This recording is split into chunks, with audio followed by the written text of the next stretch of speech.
Hi, it's Warren Miles here, Saucon Valley Acupuncture, Integrative Acupuncture Incorporated, talking about Rolfing today and how it has influenced the Miles method acupuncture I practice today. These are the backgrounds of how Rolfing works. It's complicated and I'm happy to be able to explain it in this format. First of all, why did I get into Rolfing? Well, that's me as a young man.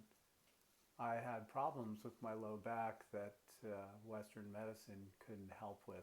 Their only resolution was to cut me open and do surgery on some discs that had herniated. And it's pretty common knowledge these days that a lot of people are running around with herniated discs and have no back pain. My back pain came from a much more complicated area that none of the orthopedic people at that time that I went to could resolve.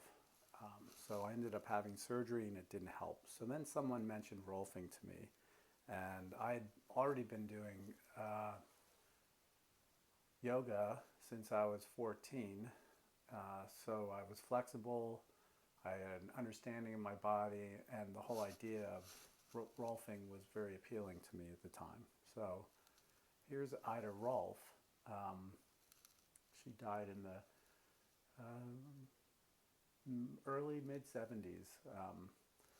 Amazing woman who was kicked by a horse when she was a young girl in the Midwest, and a skilled osteopath worked on her, and so she gained an affinity for good hands-on work. And later on, during the First World War, she actually got her PhD in biochemistry from Columbia, which was unheard of at that time for women. And she went on to perfect this work, which she called structural integration, but people called it Rolfing and it stuck. So here's the logo that they put together. It's kind of a before and after thing, and we're going to see a lot of those as we go through this presentation. So it's all about the fascia, or the connective tissue, and the holistic communication between all the body. The fascia, the myofascia, is the thing that holds all our organs and bones and muscles together, and also helps form them embryonically. So, and they all, it's a network. And here's some pictures of the fascia. You can see, how it is in between the muscle fibers, and here you can see in the bottom to the cross fibers around a femur, and you can see all the different fascial compartments.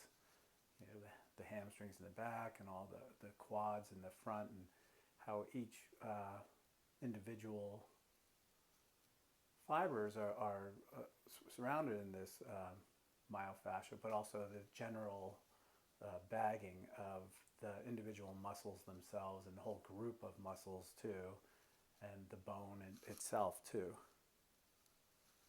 So we're going to talk a little bit about the double bagging. So it's not just bagged once, it's double bagged so that things can slide over each other. So here you can see on the top is bone, and then the myofascia, how it goes around it. The periosteum is the connective tissue that covers the bone. And like there's an intermuscular septum in between your radius and ulnar, and your forearm, and your tibia and fibula in your lower leg. So you can see how this double bagging can affect things like a bone spur. Since it's double bagged and that fascia pulls away from the heel, you can see in the middle of the slide in the bottom, there's a potential space there, and since it has tension on it, a spur will form within that. So if you could take that tension out of that, you could reduce the heel spur and not wait until it gets too bad and have the doctor have to go in and grind it down. So here's the bone bag and the myofascial bag. These were all from Tom Meyer's book, Anatomy Trains. He was one of my instructors at the Rolf Institute. So a tensegrity structure, that's what we are basically. And here you can see a tensegrity structure. A lot of people believe that the bones of the body hold our bodies up and that the flesh just hangs off them, but it's actually the inverse. It's the opposite that's true. The connective tissue and the muscles hold the bones together, and they're held in what's called tensegrity, a model coined by Buckminster Fuller.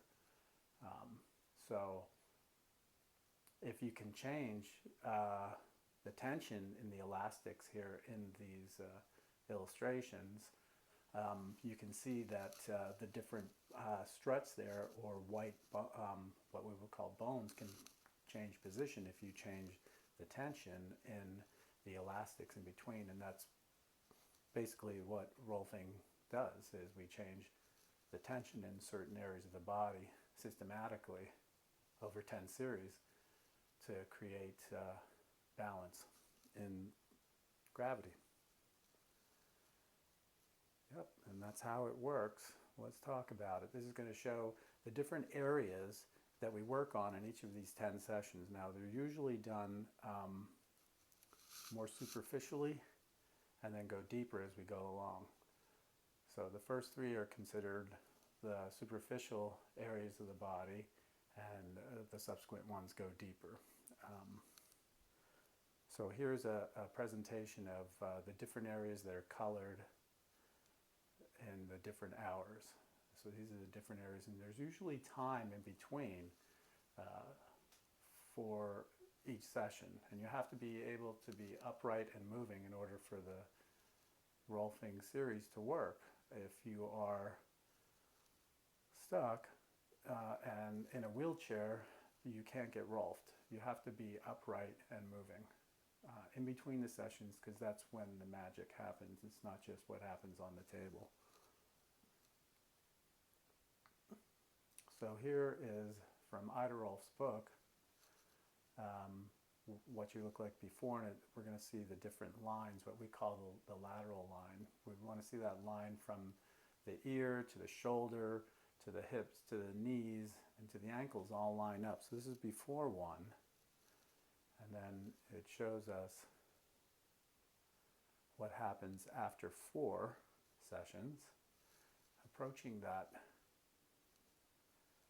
lateral line that we like to see as Rolfers, and then again after 10.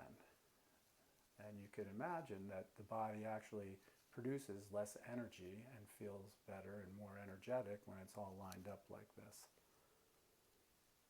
So here it is in the full representation of all the different areas.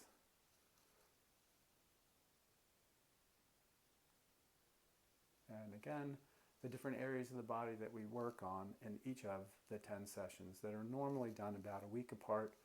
For me, if someone is very loose naturally in their ligamentous bed, they can come earlier in between sessions, and someone who's tight, sometimes I think they need to have more time to let the body loosen up. So the benefits are stress and pain reduction, body-mind awareness.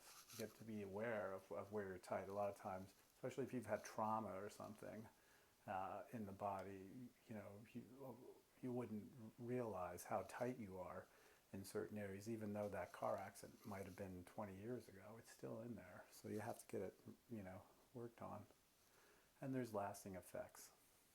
So again, here's someone before 10, and then here's someone after 10. And we can see another one before 10, These are from Ida Rolf's book. And here we see another one after 10.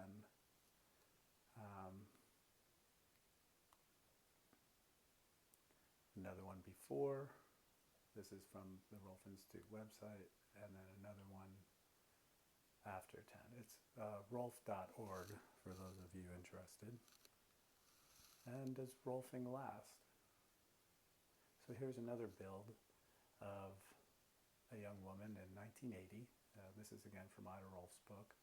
And then it shows again after 10, and that was in 1980. And then we see this young woman in 1989. And yes, she held that and made a big change in her life. So again, stress, pain reduction, body-mind awareness, lasting effects.